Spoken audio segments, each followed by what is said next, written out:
In this video, I'm gonna give you skills that you must master to dominate. I'm not using that word lightly. I mean actually dominate with your cleaning service. We're not gonna waste any time. Let's get right into it.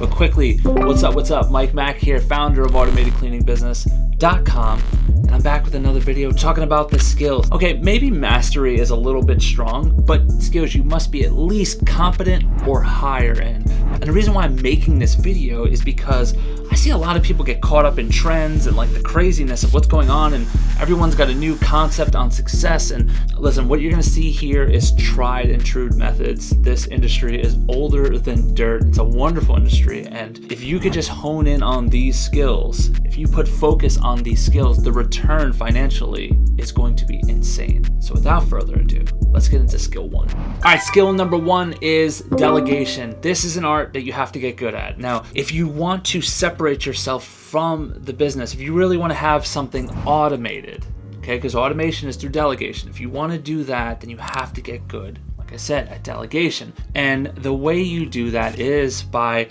figuring out what works with your business, right? Figuring out what works. And let's say when it comes to hiring, training, and cleaning, really figure that out. Once you start niching out, like, okay, what actually works here? Then you start creating a system, create like a version 1 system of what you think it should look like. And then test that system.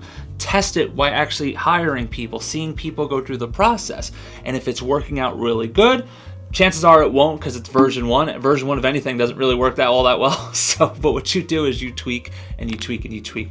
But master that. Figure out all these tasks, write them down, start creating positions, right? When you start creating positions, then you can start saying to yourself, like, okay, this hire with this system, this will be perfect, and so on and so on. So start getting good with delegation ASAP. Let's get to the next one. All right, skill number 2 that you gotta master to dominate with your cleaning service is you have to be a builder, a culture builder. Why is that important? Why that is important is because I see your culture as like your foundation, okay?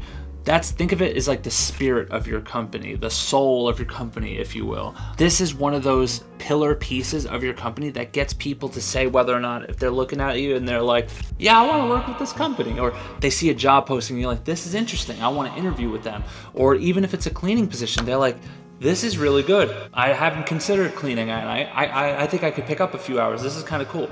See, that is your culture. Now you have to get really lights out good with that. And the way you start doing that is start thinking about the positions that you're gonna need to take your company to the next level, right? And then when you look at those companies, you start thinking to yourself, what's the ideal type of person that I would like to hire? And after that, you say to yourself, okay, what could I put in place?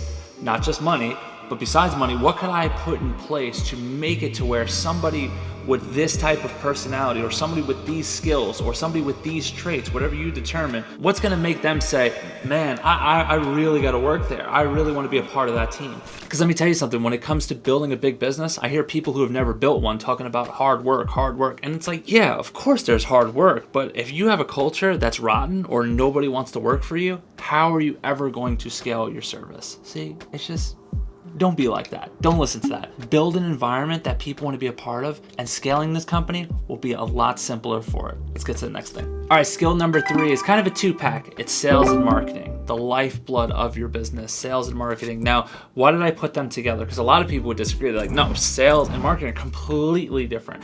And I think 9 out of 10, that's correct, except when it comes to services like cleaning services. Now, the one thing that kind of blew me away is just how similar the positions can feel, because you don't need to be a selling savant to go out there and make a lot of money with the cleaning service, because the sales process is so much simpler than, let's say, solar, where there's a larger chain, there's a lot in a way to go from stranger to you've landed the account. Cleaning, it's so much smaller, okay? And another thing, to take it a step further, if you have strong marketing in place, right? Let's pretend you're not being like every other cleaning service out there where you're just relying on Yelp and Google ads and just relying on low-hanging fruit. Let's say you're actually marketing. If you're actually truly marketing and you're getting prospects to feel different when they see something from you, and all of a sudden they're like, oh, I have to call them. See, that's real marketing. When you do that, when you set yourself up with some real marketing, you make sales so much easier, because when you take those appointments, it's not going to be the same type of appointment that where they just saw you on Google, picked up the phone and called you. Not to say those are all bad leads. I'm not saying that at all, but what I am saying is you've done nothing to separate yourself from anyone else. Because when a prospect calls you because you just put a piece of mail in their face and they're like, whoa, this is good. Or they call you because there was an email you said and something you said in there really resonated with them. That's how you get great clients coming to you saying like, yeah, let's go. My budget's $4,500. I'm willing to go up a little bit. Let's talk. If you get good at sales and marketing, that'll be a reality for your company. All right, skill number 4. This is mostly in the beginning. This is like the beginning stages of your company, and that is networking. Now, I don't mean just going to a random networking group. I'm not saying go to your local chamber of commerce and do all the mixers and all that. You can do that, and there's nothing wrong with that at all. But what I mean is just the mindset of networking. I mean going out there, meeting people in your local market, having conversations, being really interested in them, figuring out what they do, how long have they lived here, what do they love about the area, and then you share the same thing because now you're interested in them. Now they're like, well, tell me about you. So now when you tell them that you own a cleaning service and you've been in this area for 15 years, all of a sudden they're like, whoa, where have you been? We have a cleaning service that we are very, very unhappy with. Like, would you like to give us a bid? Look, it happens all the time. I'm not saying every conversation you ever have is going to lead to that, but you'll be really surprised, especially if you get into like lead groups where everyone really has this team mentality of helping everybody. That's a great way to start landing your first several accounts. I mean, it's so low-hanging fruit. You have to have a networking mentality. It'll take you really far because you're a local business owner, and if you start mixing it up and networking with local people, I mean, that is a great way to start getting your company's foot in the door. And if you combine that with great marketing, there is nothing that's going to stop your cleaning service. All right, before we get into number 5, quickly, are you getting value from this video? Are you liking it? If you're liking it, let me know below, comment, and of course, hit that like button. And if you haven't already, subscribe. Why not? Let's get to it. All right, skill number 5. Okay, this is kind of like a funny story, but the skill that you should get really good at is locating like industry trends and then like checking them out for yourself. So one of my last accounts that I've ever cleaned, it was a gym. It wasn't a huge gym per se, but there was never ending amounts of glass. It was a really high end, just a beautiful, beautiful small gym. But again, the amount of glass in this place, it was never ending. It was never ending. And a lot of times that would be the type of account where it would be the last one on the list because it stayed open late, and I would drop Jess off at, let's say, 12 a.m. when we were doing that long cleaner run back in the early days, and I would drop her off to take care of the dogs, and then I would go to the gym by myself, and I'd probably spend like 3.5, 4 hours there. Now, let me tell you something. Of that 3.5 to 4 hours, 2, sometimes 2.5 hours of it was just cleaning glass. Oh my goodness. I was old-fashioned elbow grease. I'm like, yeah, I gotta get all this glass. And let me tell you something. It drove me nuts. My shoulder would be killing me for cleaning all of that glass every single night. So it's like this shoulder started getting really like brolic and strong, and this one was like deteriorating. But anyway, I at the time wasn't paying attention to trends. How could I? I was too busy cleaning my life away. But when I stepped out of the cleaning role, I started paying attention to trends, and long and behold, I met a gentleman who sells this tool for glass. It's called a Cleano, and it's a pole with an extender and a microfiber pad, and you just mist a little bit of clean water, and then voila, you just start going up and down, up and down, up and down. So easy, so gentle. It left no streaks because the water was just clear with no mineral in it.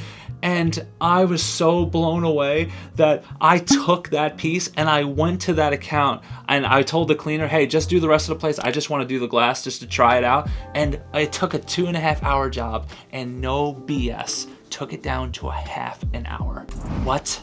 Yes, that was so much time of my life wasted because I wasn't paying attention to trends. So do yourself a favor. Don't make the same mistake. Go get industry magazines, watch YouTube videos like this, like find what's out there, figure out new tools. Maybe there's a new vacuum, maybe there's more suction. There's things that could help you get better at what you do. I'm really passionate about this one. Stay on top of trends. Let's get to the next one. All right, skill number 6, you gotta get good at. There's no way around it. And that is customer satisfaction. It goes without saying, you are serving the people. You have to know how to really take care of your customers. You have to know how to build long-lasting relationships with these people. That way you can stay on these accounts for years and years and years and just have that recurring revenue constantly coming in. If you sit back and say no news is good news, you are losing. You are losing because you won't survive. As soon as they make a managerial change, you're out of there. As soon as they want to crack down on budget a little bit, you're out of there. I mean, unless you have a long-lasting, strong relationship, that's what's going to make the difference. That's going to overcome if your cleaner makes a mistake one night. That's the thing that actually lasts. So get really good at taking care of your customers if you really want to keep them for years and years to come. Because I'm telling you something right now, it's not great cleaning by itself. It's not. Great cleaning is great, no doubt. You have to have your stuff together. But that by itself, that's not saving you any accounts. If I were you, do what I did, start reading some books on customer service. It's a great starting point to really help you retain these clients for the long haul. Hope you found this video massively valuable. If you enjoyed this video, there's a strong chance that you'll really enjoy this video. See you in the next one.